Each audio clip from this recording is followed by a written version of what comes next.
And now that Lisa's back, I'm just going to kick this off. So first and foremost, thank you all for joining us today. On behalf of Hunt Scanlon Media and ZRG Partners, we are just excited to have you all join us for International Women's Day.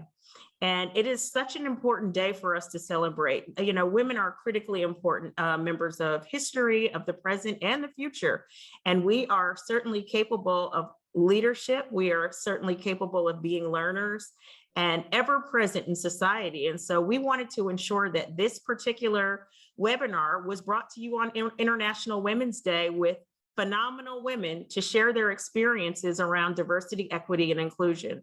But before we get started and before I introduce our esteemed panelists, I just want us to take a moment of silence and think about the women in the Ukraine right now that are experiencing some of the, I would say, scariest hardships of humanity. And we just want to give all of our love and encouragement and support to this group of people. So let's just take a moment of silence. Thank you. I am Zing Shaw. I am currently the president of Turnkey ZRG, which is the sports and entertainment arm of our parent company, ZRG Partners. And ZRG Partners is the 8th largest search firm in the world. We are growing rapidly, and we have certainly a lot of great practices and positions and things that we can offer to all of our clients and candidates. So thank you all for your time. I would like to introduce our panelists, starting with Wendy Murphy, who is my colleague at ZRG Partners. Wendy has served over 3 decades of her career in the executive search space, and she is currently the chair of our HR consulting and CHRO practice at ZRG Partners. Thank you, Wendy, for joining us today. Glad to be here. Next, I'd like to introduce Attorney Natasha Reed-Rice. Attorney Rice is just a phenomenal person. She has been a lawyer for the majority of her career, graduating from Harvard Law School and serving as the head of the legal department for Habitat for Humanity International for almost 10 years now, and recently transitioned into the Global Chief Diversity, Equity, and Inclusion Officer position at Habitat for Humanity International. Thank you, Natasha, for being with us today. Thank you for having me. I wasn't head, but I was a leader on the legal team. I'll put it that way. Okay. Well, you led, and Associate General needed Counsel. you. That's right. I love it. Thank you so much for being with us. Thank you for having me. And last but certainly not least, I'd like to introduce Lisa Bettinger Buckingham. She is the founder, CEO, and chair of her own consulting company, Lisa Buckingham LLC, and she specializes in human capital and also career coaching. So thank you so much, Lisa, for joining us today. Thank you. It's so nice to be here, and it's nice to be with all of you. And your introduction was amazing, because we all have to really think about what's happening around the world. And I think about Habitat and what we can also do. So I think we need to brainstorm after this today. Absolutely. Absolutely. We are starting an ecosystem and a community of women leaders who are ready to roll up our sleeves and get this thing going. And so for this first question, I will kick it off to all 3 of you. I think the answer will probably be unique to what you all have experienced, but it's a very simple question. And so, Wendy, let me start with you. How do you define diversity, equity, and inclusion? And how are companies defining it? Companies, and I define it, I mean, it's gender, it's race, it's ethnicity, I can't talk today, and inequality, and it's the LGBTQ, the sexual orientation, which is such a big part of identity. These are all large words. It's very different in every organization, and what it means is very different. Absolutely. And so, Natasha, how would you define it? Yeah, so I think that, to Wendy's point, to echo her, you can break it down through a matrix of qualities, right? So you have your diverse qualities, but I also think it's perspective. So you have the idea of diversity is that you're bringing together all different types of folks, different neuropsychology components. You've got your introverts, your extroverts, you've got folks from different regions of the world. You have folks of different races, different gender, different statuses, veteran status, non-veteran status, things that have been markers of our identity. But even when you've got the mix of that diverse crew, you then have to think about inclusion. So now who are the key decision makers? Who are we bringing to the table? Who is the table been set for? So who are we seeing? Who are we hearing? That's the inclusion piece. A lot of companies, they get the diversity piece. They don't quite get the inclusion piece. And even more so now, the equity space. That equity space is very nuanced because it's not just a diverse group of folks from different markers. It's not just who's at the table, but it's then through equity who's given the power. And how do we see that distributed throughout an organization is very important. In the work that I'm doing and in the work that many of your clients are doing, they have certain deliverables outside of the workplace. So how are those deliverables being reflective of a focus on DE&I? And so I often couch it by saying DE&I or D&I or I&D or add justice and belonging to that whole mix and acronym pool essentially comes down to seeing people who otherwise have not been seen and hearing people who otherwise have not been heard. And it boils down to the notion of humanity and affording the dignity to the humanity that we employ, that we work with, that we engage with. Thank you so much. Very comprehensive. Lisa, what would you add to that? Or is there anything else that you want to cover? Yeah, so what I loved what Natasha brought in, and everybody brought what I would have responded to, but she really did bring in the belonging piece. And, you know, from my perspective, I'm thinking that we really need to continue to think through the learning lived experiences, bringing that along and bringing into this conversation the different mindsets, because that will make us even more powerful as teams. And, you know, I'm sure you're going to ask us some hard questions in a few minutes, but we really need to think about, you know, equalities versus inequalities, but there's a heck of a lot of work to be done. So from the panelists' views, I absolutely agree with everything, but the equity space and the belonging spaces, I think, are a new place where we can really shine. Mm-hmm.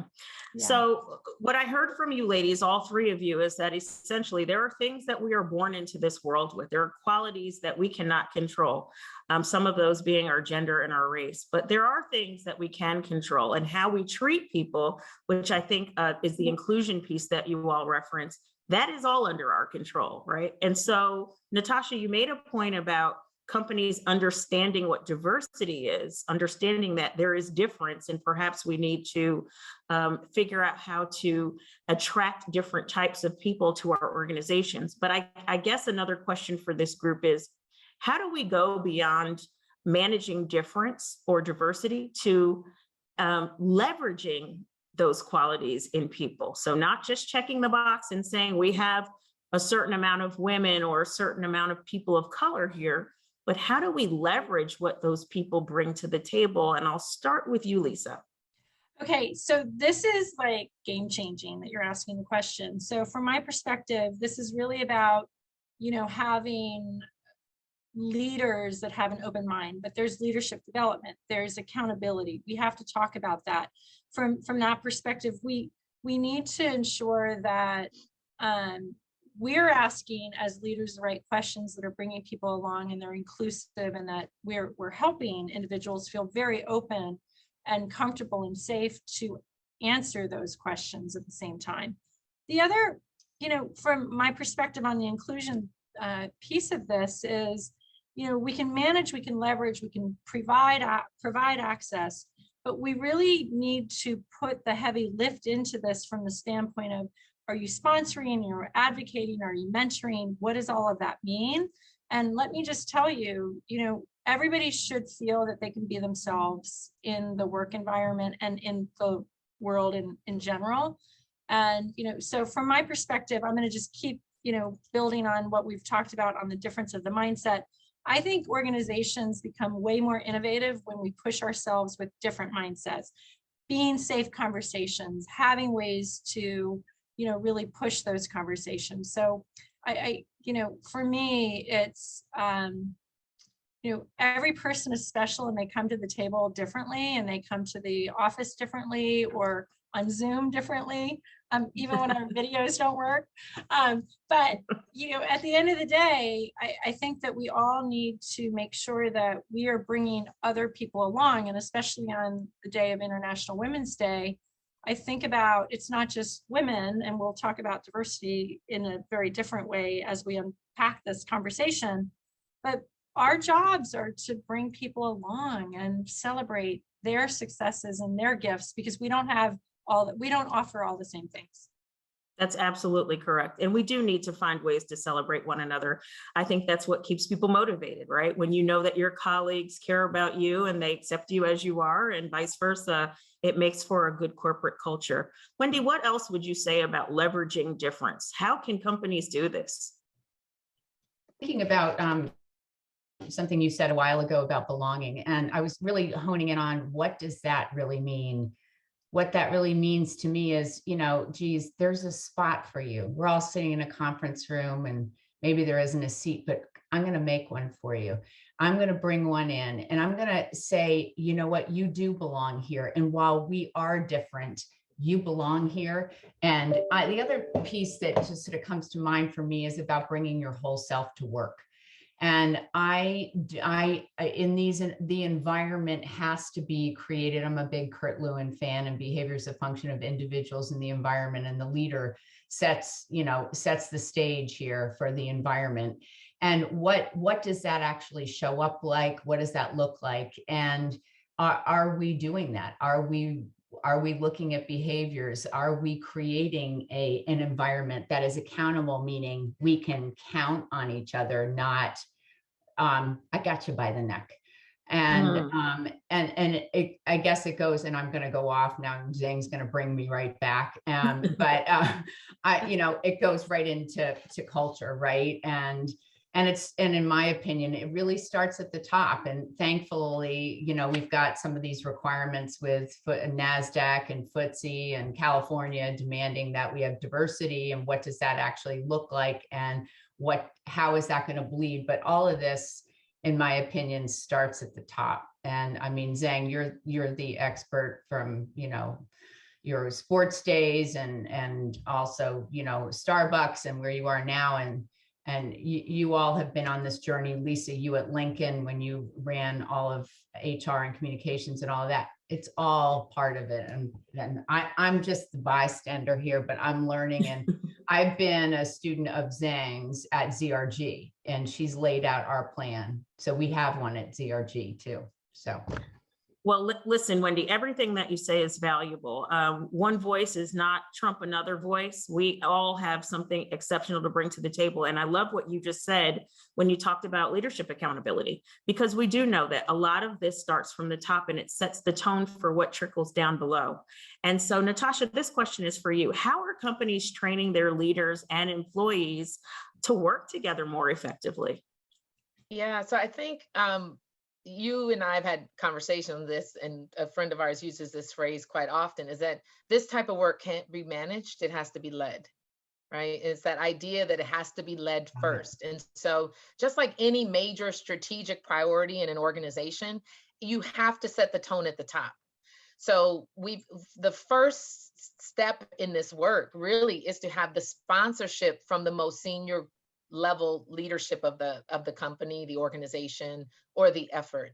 When you've got that sponsorship and you've got that language, you now have an expectation that we're shifting, we're adding, we're growing, we're evolving the way we do what we do best. And there's quite a bit of data, obviously, that ties into, Lisa, the point you made earlier, that companies that have a much more diverse, not just workforce, but leadership team actually thrive. It's like a portfolio. You invest in only one option, you know that your portfolio is prepared to stumble and to do poorly. When you diversify your portfolio, you have many other options and opportunities for growth. So DE&I, or whatever the going nomenclature is at your organization, is a wonderful opportunity for the senior leadership to say to the workforce, we see you, we hear you, but not only that, we value you.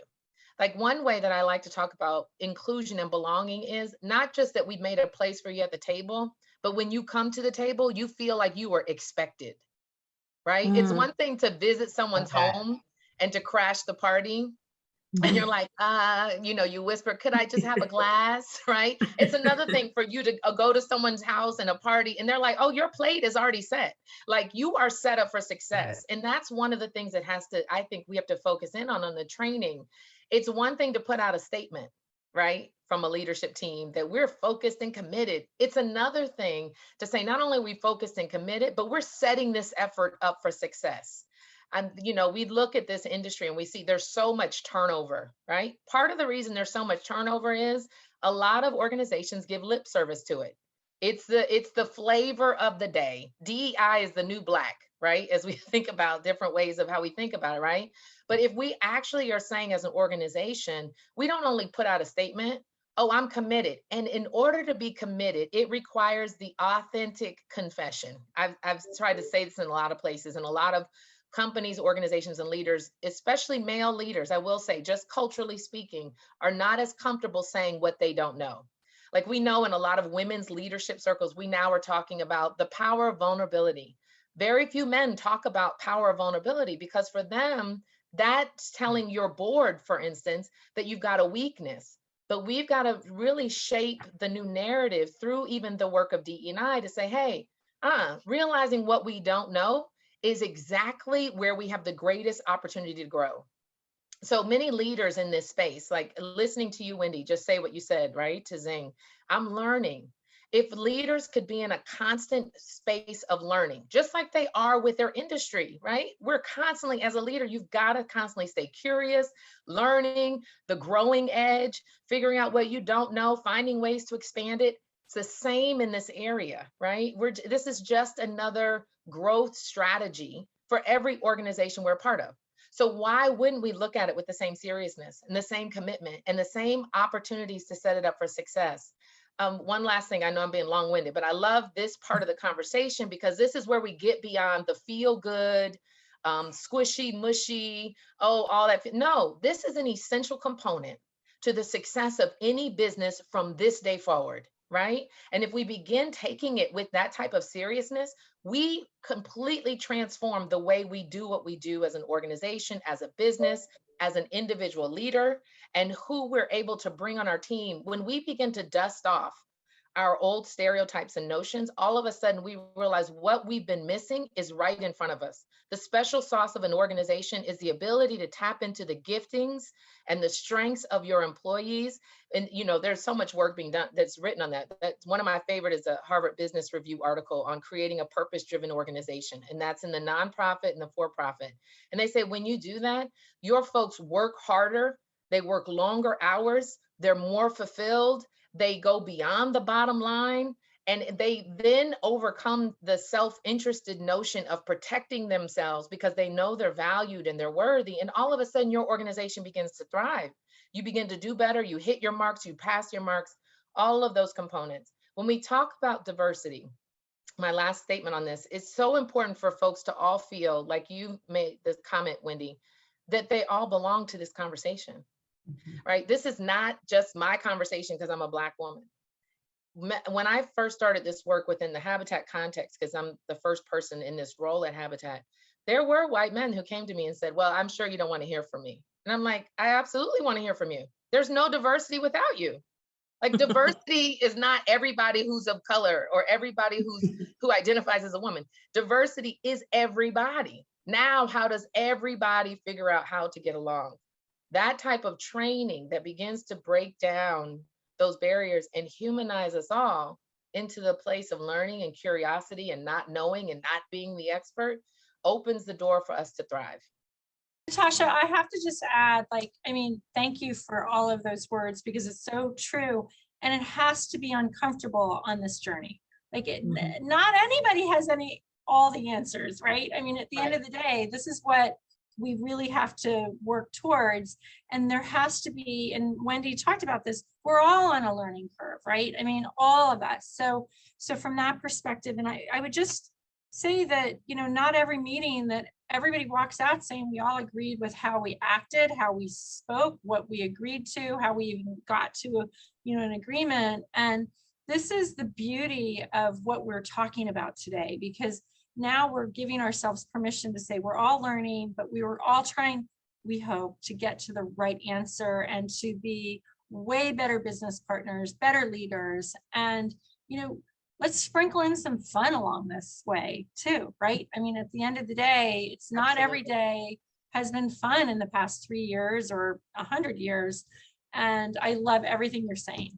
So thank you. Yeah, and something that you said, Natasha, thank you for that, Lisa. Something that you said, it made me remember a phrase that my mom used to use when I was a little girl. She used to say, actions speak louder than words. She always said it. And I was so frustrated. I was like, what is she talking about? And when you just talked about companies making statements about DEI, it just triggered a thought. And it made me remember about the summer of 2020. And, right after George Floyd's murder, there were a lot of companies and organizations that made declarative statements about being aligned with diversity, equity, and inclusion. Some of these were beautifully written. Others, maybe not so much, but the point is that everyone was on a megaphone during this moment. And I thought about it and I said, like my mom used to say, well, actions speak louder than words. If you're a really inclusive organization that is doing great work around diversity, you don't have to talk about it in that way. It's like, I'm a mother of 3 children. I think I'm a really good mom, but I don't wake up in the morning and tell everyone, hey guys, I'm a good mom. I really want you to know I'm a good mom today. It's an important thing for you to understand that I take good care of my kids. I just don't do that. Because my actions and the way that my children are taken care of, you can just look and see what is happening in our household. And so I just want to remind our audience that as you get started in these diversity, equity, and inclusion conversations and on your journey, remember, it's good to have a marketing post, but it's better to have a corporate culture that is reflective of what you say. And so, Wendy, this next question is for you, and it's around corporate culture. We talk about that a lot at ZRG. We talk about, culture eating strategy for breakfast. What does that mean? And what type of cultural enhancements do we need to make in the workplace in order to make sure that DEI is infused into everything that we do?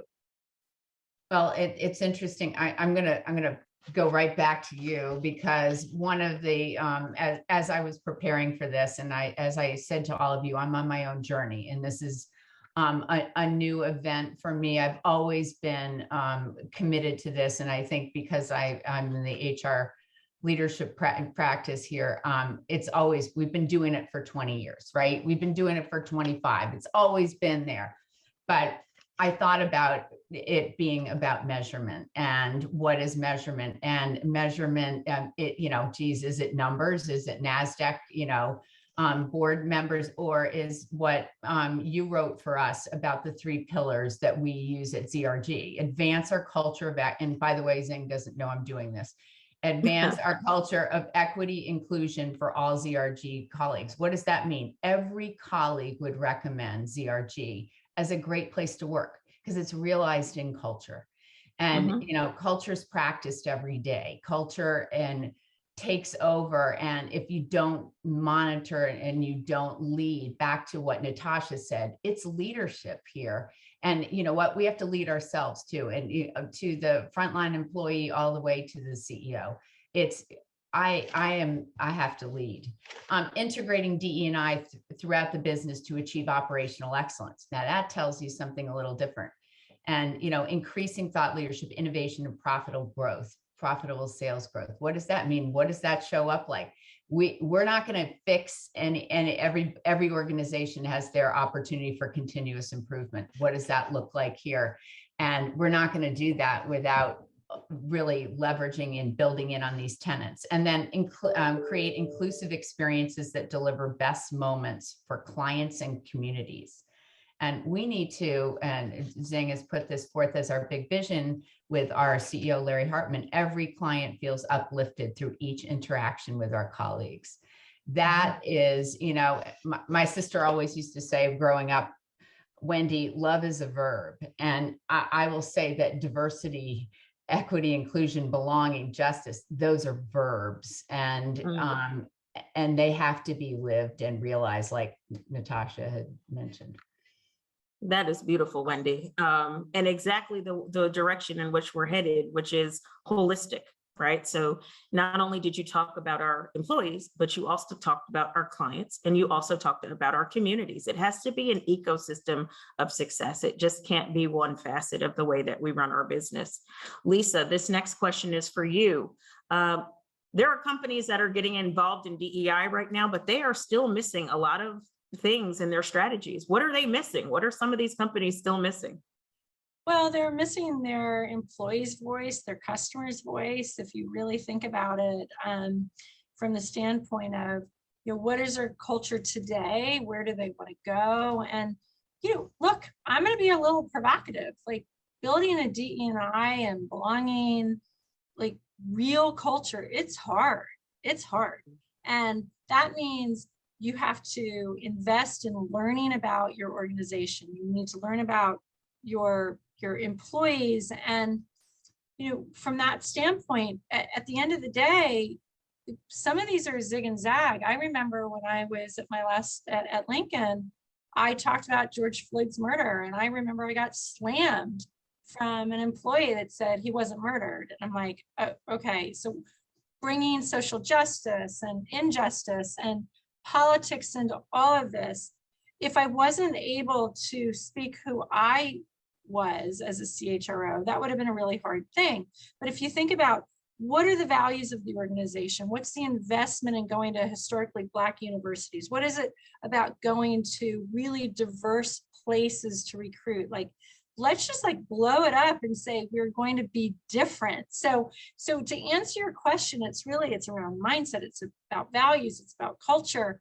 And all of these things will feed into, it's a manifestation of who the company will be. But people have to feel, if they're in an ERG or a BRG, they have to feel that there's really meat behind that. Right? Mm-hmm. At the end of the day, like, are we really trying to look at diverse markets and why? And are we just putting people in positions because we're trying to have the right diversity? Well, maybe those diverse employees aren't thriving there. So we have to listen, we have to learn. And, I think that we have to also think, to your question, Zing, it's, really digging deep into generational differences, thinking about how can people really flourish, what are the values, how are we performing in the organization from this standpoint. And it's measurement. Wendy said it, there's data, but we have to really think about, are we creating places where people can thrive? And it's not just about having one holiday for something. This is really about being very intentional, the intentionality of everything that we're doing. I think that was our biggest wake-up call over the past 2.5 years. And if we can take that to the next level, we all win. We all win. Absolutely. So it sounds to me like what you're saying is a lot of these companies have a lot of sizzle, but no steak.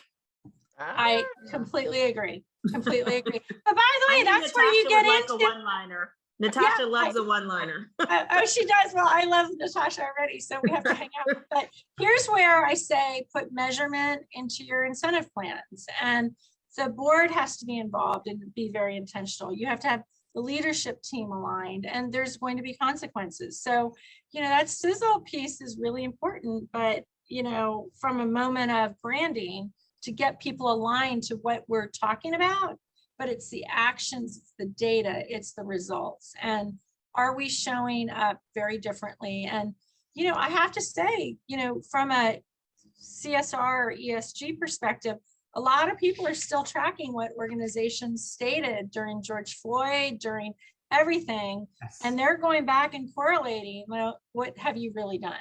So proxy advisors and all of that. So, this is a big wake-up call. It's a huge wake-up call. Yeah. Go ahead, Wendy.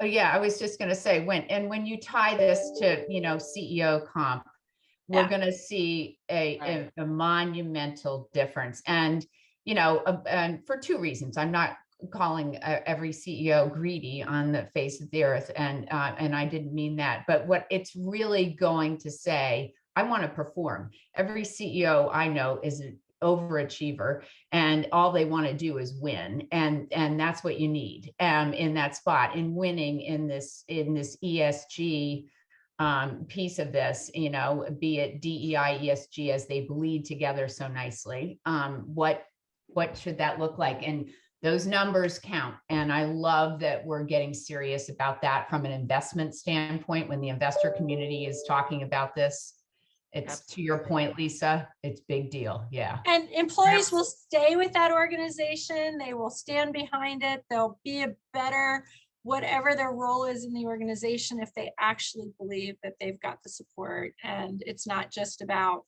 you know, results on comp, but it's good to have that measurement. And I'm loving seeing all those coming into play. Absolutely. Natasha, this next question is for you. It's regarding mentorship versus sponsorship, because we keep hearing those words when organizations say that they're ready to go on their DEI journey and to infuse these new types of individuals into their company. We recognize that new people and likely people that are already existing in the organization need sponsorship and mentorship. But what is the difference, and why is it so important for diverse communities to get both?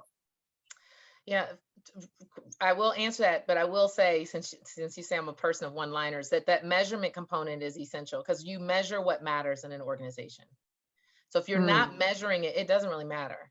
And then you also hold people accountable to those measurements as KPIs or as success metrics, right? So it becomes the realization of what you're saying, and they're essential because DE&I ultimately, I think of as and understand it as a transformational priority for an organization, but you've got to bridge it into a transactional reality so that you get to the transformation.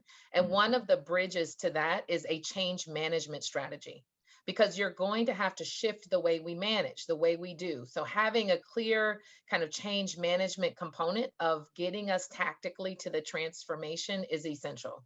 And having that clear intentionality with it is really key.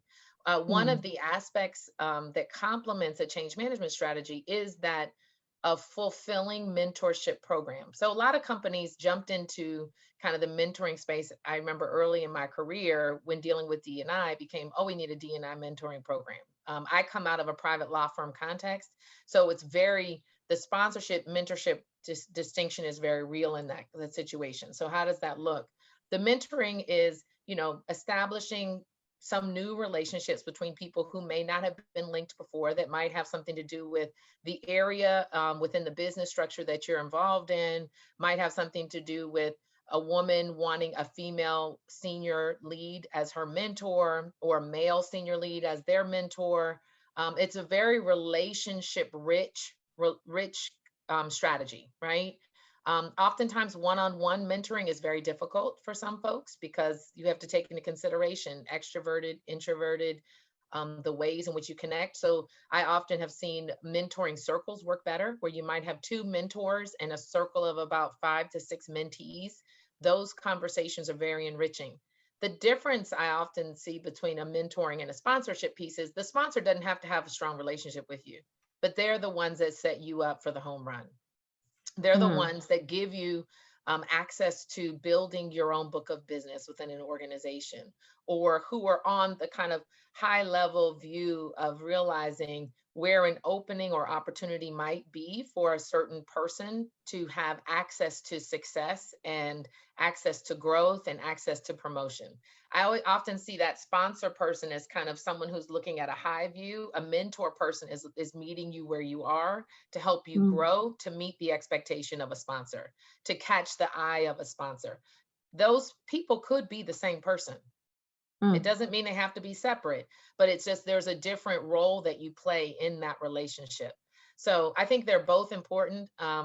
There's a lot of data, obviously, that's been done, even with respect to school age kids and children, about the posse mentality, right? So say you integrate a new space, you bring someone into a space who's different than many of the other folks there. If they don't have a person that they can rely upon, lean upon, belong with, it's very difficult for them to thrive and feel successful. So a mentor in that context is very important, Zing, to your opening question, because it gives that person an instant feeling of belonging, that they belong here, that they will succeed here as this person has succeeded, that they have opportunities for growth, that they're not just brought in to be that what's the word I'm looking for? When you bring in someone just to check the box, right? Sure. You don't, yeah. So that they're brought in for more than that, but they're brought in to be a really intentional part of the success of that business unit.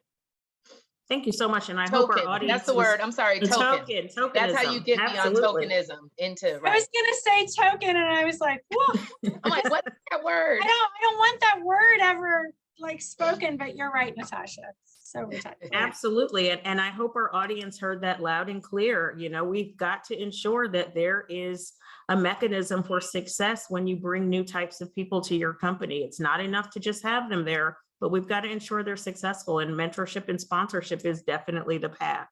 Wendy, this question is for you. So you are in charge of ZRG CHRO practice.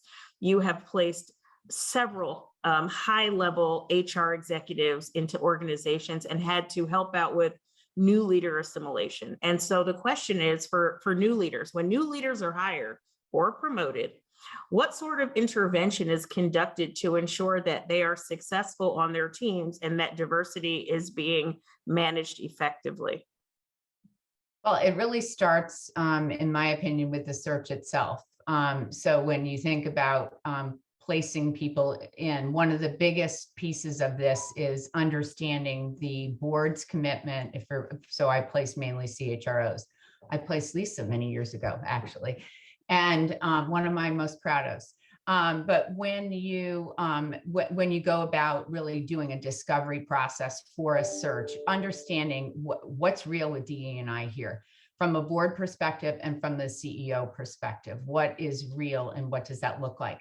And then coming into the organization, one of the things that we do in search is do a rigorous discovery process, really understanding stakeholders in a meaningful way. And what does that actually look like? And understanding the culture and doing a culture assessment, really, to see what's rewarded, what isn't rewarded, where does diversity fit in this equation, and really understanding are these words right, and what do the words mean, and then back to what we've just talked about with ESG and things like that, and then as you talk about assimilation, really onboarding in a meaningful way around this, understanding current state, understanding future state. What is this going to look like? Making sure that this person is truly accepted. And back to our search process, if you don't really understand what drives a culture and what is important, and these are how are decisions made, what are the unsung, the sacred pieces of this organization that no one wants to deal with. If we don't do that on the front end, you don't actually do well on the back end, and there's not a lot of hope, and there's a lot of change management and a lot of pain if this person isn't accepted when you walk in the door. And it's Natasha and Lisa, you guys have done this many times, bringing executives in. I'd be curious to hear about, the pluses and what's made it successful and what's been a failure. Yeah, so I'm happy to jump in, Natasha. Is that all right? Yeah. If I go first. Sure. So I think that we're speaking probably more at the more senior level than early talent today, and I would love to talk about early talent at some point. But we've all learned to succeed in the company culture of where we are for a long time. So we might even change some of our values base, which is troubling. But what I've definitely seen is there's terms, we can't get this person's X organization out of them, but we'll make them work. And at this company, and sometimes it was a little bit stressful of no, but they met every assessment. They're super smart and they're just trying to bring in new thought, and companies reject that value, right? But that's diversity of mindset, right? So it's saying we're going to change how we're doing things, and you hired me and committed to me so I could do this. So again, and Natasha, you were talking about this a little bit, and I call it change management and change leadership, right? So from the standpoint of you have to have the courage to just really make a difference and be behind, bring your learnings from another organization, understand what's happening in the current organization, but there might be something freaking magic that comes out of that recipe. So, but we're committing and investing in people. So let's let them show us why they want to change something. And, it's not because that they're saying that it didn't work in the past, but we've hired somebody and we're asking them their opinion. And I've seen culturally many times over at many companies that people go, no, this is how we do it. But that's the worst answer you could ever hear for somebody who wants to, add value in an organization. So I'll give it over to Natasha on that. Yeah, I think, this is the time for leaders to arise. I mean, I'm really, you say you're a leader. I love what you said, Zing. Like, if you're really a good leader, you don't have to say it. It's like Game of Thrones. If you're the king, you don't have to say you're the king. Like, this is the time for leaders to arise. When we look back in 50 years at this moment, that was truly a historic poly-pandemic moment, what can we say we did? And so one of those components, I think, this is all my opinion, I think that to be a strong leader in this moment, you've got to have a high tolerance for divergence. I do not think you get to a healthy, productive, transformational convergence until you allow for divergence. Give me different thoughts. Tell me different ideas. Tell me how to approach this from a different way. That's divergence. Don't agree with everything I have to say. I am secure enough in myself to know my craft and then to know I don't know everything. So tell me where I'm getting this wrong, because when we do that and we create that space around our table, we are able to blast off. Like, we've got, I think in many instances, we've got folks that are too scared, right? They're too scared to try something different. That whole risk averse component, they may not be scared in the, kind of the tried and true components of their industry, but then they get scared to try something new and different. Come on, this is what got you where you are. That you were willing to step into new unfamiliar territory. This is just another new unfamiliar territory. So let's be open to the fact that we may have different thoughts about how we approach things today. I mean, technology is moving so quickly. Solutions to these pandemic moments are moving very quickly. We've got a lot of fast movement. So there are folks that we might bring in the door that have actually had experience in some of those unknown areas that might bring something to us that allows us to do our work more efficiently. So one is having a high tolerance for divergence, I think, is so important, whether you're talking about DE&I or anything else. And then you get to the convergence. In my work, one of the ways I tag on to that work in our programmatic focus, because we're going out and partnering with communities all over the world, is how do we build the beloved community in these communities? And a beloved community is not a utopian sense that everybody's Shangri-La, everybody gets along, everybody's don't worry, be happy. A beloved community is a community that has a high tolerance for tension. It allows for tension. It allows for difference. It allows for diversity. And it's undergirded by the concept of love, which in our context is empathy. It's a concept that we're all committed to the purpose and the values with which our organizations say that they're committed to. And by having a common underpinning of empathy, commitment to purpose, commitment to values, we're able to move forward. The other thing I want to share is something about how we bring in that new talent pipeline, Lisa, that you alluded to earlier. Is I get this question a lot in the industry. Are we focusing on diversity or are we focusing on competence? And my first response is, did you hear what you just said out loud? Exactly. And then my next response often is, there is no such thing as equity without excellence. Yes. We should have no tolerance for that. Because if we allow for that, then what we're really allowing for is undermining this entire focus and effort. So we want competence and diversity. That's how we get to excellence. That's how we have integrity. That's how we build trust. The other big piece in this work is trust building. And that's that, okay, they made a statement. Do we really trust our leadership to hold us accountable as an organization to get this job done and done well? That trust building piece is part of the culture building piece.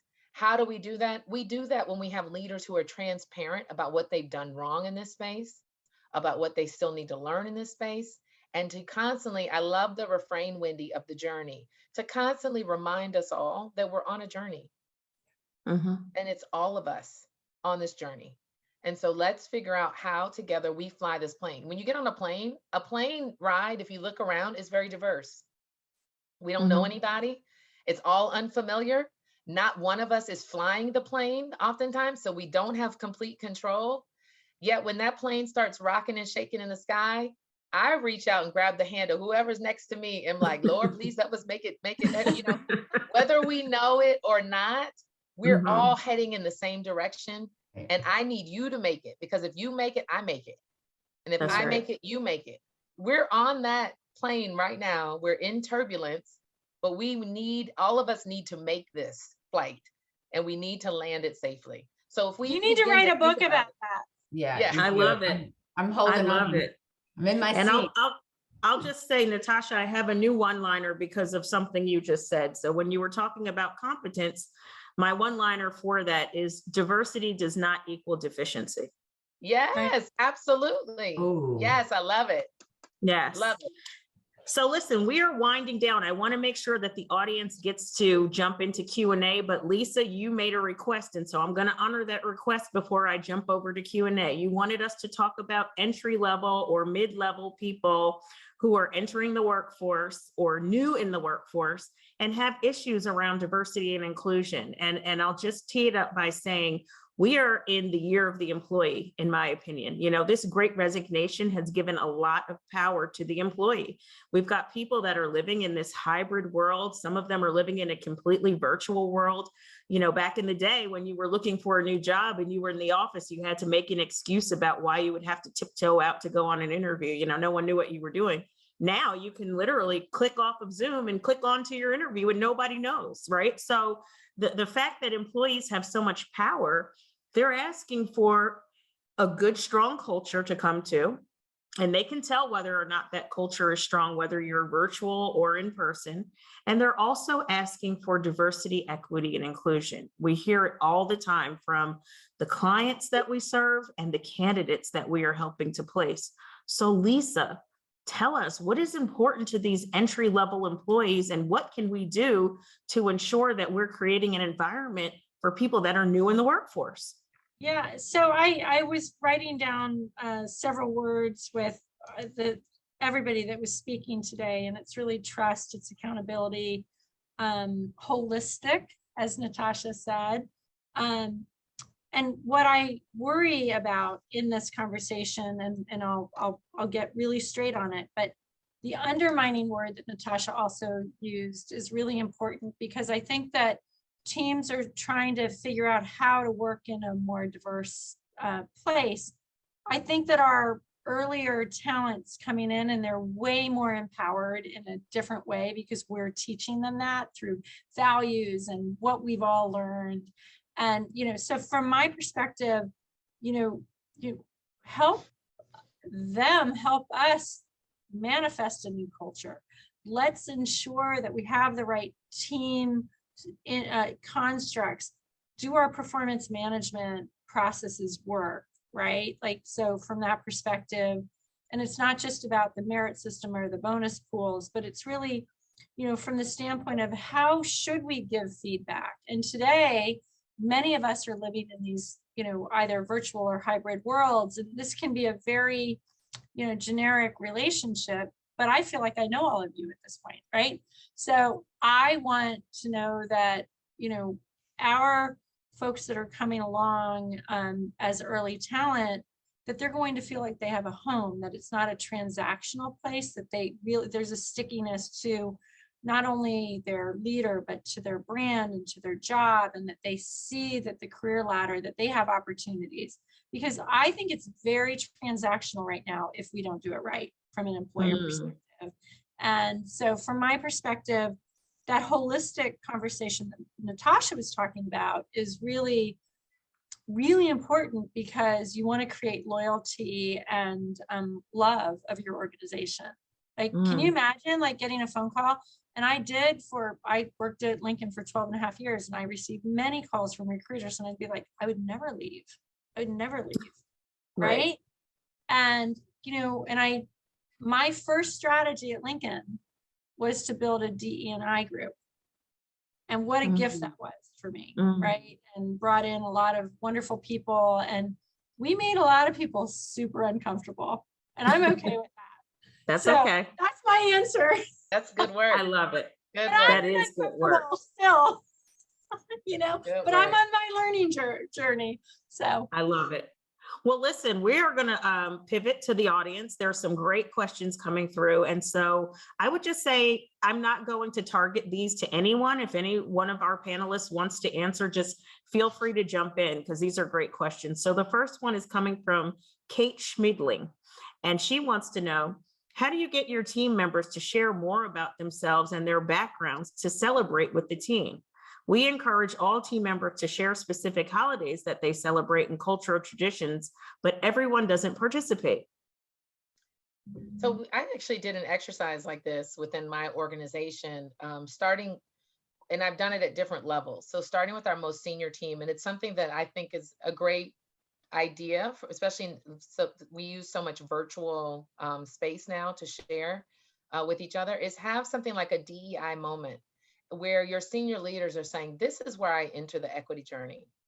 You know, when I was growing up in middle school, you know, it's that kind of thing. People go right all the way back there. Like, I had a friend who was, you know, a different race than me, and no one else wanted to sit with them, but I always sat with them at the table. Or when that particular person in the organization felt othered. And so kind of having those like very quick little spots that you can broadcast out, you know, to the team. This is how I entered the equity journey. That makes people comfortable and beginning to share.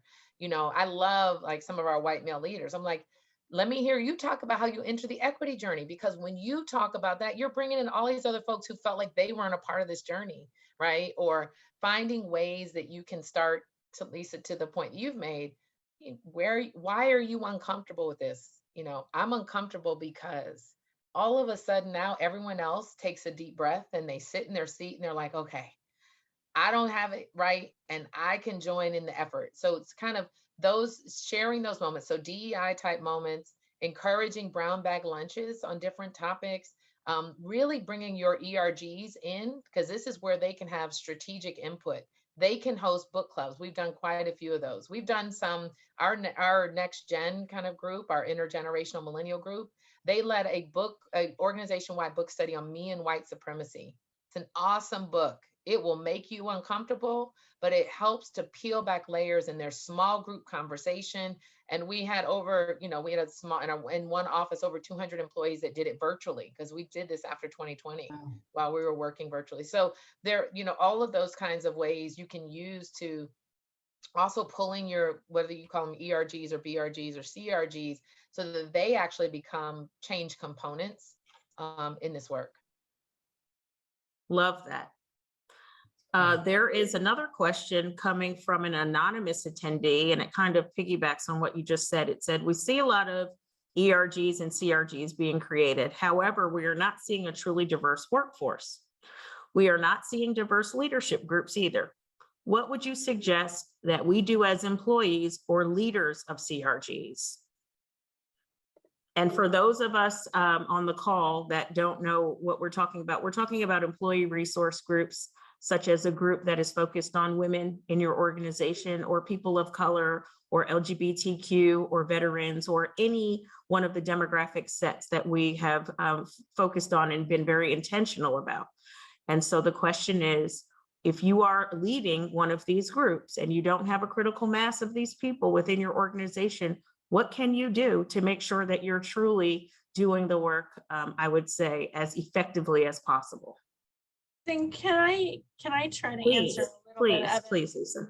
And this is going to be provocative, and you gave me permission when we talked about it. So think about boards. Boards are becoming way more diverse, and it is really about, Wendy was talking about NASDAQ. We can talk about, you know, any of the, you know, the trading platforms. You know, at the end of the day, if we don't have diverse boards, we'll never have diverse leadership teams. We'll never have diversity focus in organizations. And we have to really take that from the standpoint of, and it can't just be quotas, it can't be numbers. This is about getting the right people in the right jobs. But isn't it interesting that we now have had this huge effort to get, more women on boards, more, color on boards, and this is a very, very big conversation. So now we have to take it into the organization and say, there's many companies that celebrate their diversity in their organizations at the most lower levels. How do we bring these individuals up? How do we create different pipelines? And it's not just through the universities. And so I'm going to just challenge everybody to think about apprentice programs. Think about programs that maybe folks that might be on here today thinking about what we're talking about, go back and look at your job descriptions. Are you making it so intolerable that people cannot even apply? My answer would probably be yes. Right. So I would just suggest that we need to shake everything from the past away. We're not talking about affirmative action. We're talking about getting the right people in the right job. But we talked about allyship. We talked about mentorship. We talked about sponsorship. All of those are incredibly important, but it takes time. So people have to take time to bring people along. So that's where I would really, and I had amazing people in my life that brought me along. And I have to tell you, I give back every day from that perspective, and I will not stop ever. And that is just, I would say, the right charge to all of us. I think we all have to give back. It has to be part of our DNA. I always tell people when they ask me, how do I get started in DEI? How do I know I'm doing the right thing? I say, because you're doing it in your real life. Yes. So if on the weekends you take your children to the homeless shelter to help feed them, and you are going to new communities and giving what you can. We just talked about Ukraine when we started this conversation. If we do these things as a manifestation of our everyday lives, then when we show up to work, we don't have to put on an act or all of a sudden change who we are, because we'll just be inclusive leaders coming to work to do what we do. So I love that, Lisa. Wendy, this last question, I'm going to give it to you because it really falls in your wheelhouse. The question comes from Erica Bari, and she says, in talking about making a new hire and making sure that they are accepted and able to succeed, would you talk about breaking down the cultural fit pre-hire, where we always talk about the cultural fit on a search? Sometimes cultural fit is outdated and non-inclusive. Who should lead or challenge that? That's well, let's start with the back question. Who should lead and challenge it? It's got to be a partnership between the stakeholders and you're doing a search, the search person. And the search, listen, great search people are consultants, and they're willing to play back in a meaningful way what they heard and how they experienced it. I just did it with one of a big search I'm leading right now. And it was painful. I did it one-on-one with the CEO, and I said, here's what you got. Here's how you're showing up. And this is, you say this, but here's how it shows up. Here's how culture shows up. Here's how the disconnect between the job you want done and the job your team wants done. And here's what your board said. And what does that look like? It's painful sometimes. And the question is, here we are. So what are we going to do with this? And back into the hiring piece, you either have to get a consultant in to do a real alignment around the top team and the key stakeholders and the job, or this person's gonna go on their journey with you. And we're going to say this, but there's got to be accountability. We at ZRG have a number of mechanisms for the accountability, including feedback reports and things like that, but really documenting through it, working through it, and ensure the alignment at the top is there. It's got to be there. And then when that assimilation comes in, you know what you're getting here, but if you can't break down the cultural archetypes and what it looks like and what this person looks like from the assessment standpoint against that, you're never going to get there. And you're just plugging a hole. And, there are a number of search people that are just happy to plug holes, and they have a weak stick rate. And, You've got to be able to do this in a meaningful way, right? And you got to care. Got to care. Well, listen, that was just the perfect way for us to conclude today's seminar. Before I conclude, I want to offer up 2 books that Lisa on our panel wanted to share as part of her learning journey and part of the readings that have brought her up to speed in such an impactful way. So Lisa wants us to read I'm Still Here by Austin Channing Brown. And she also wants us to read Race, Work, and Leadership by Laura Morgan Roberts, Anthony Mayo, and David Thomas.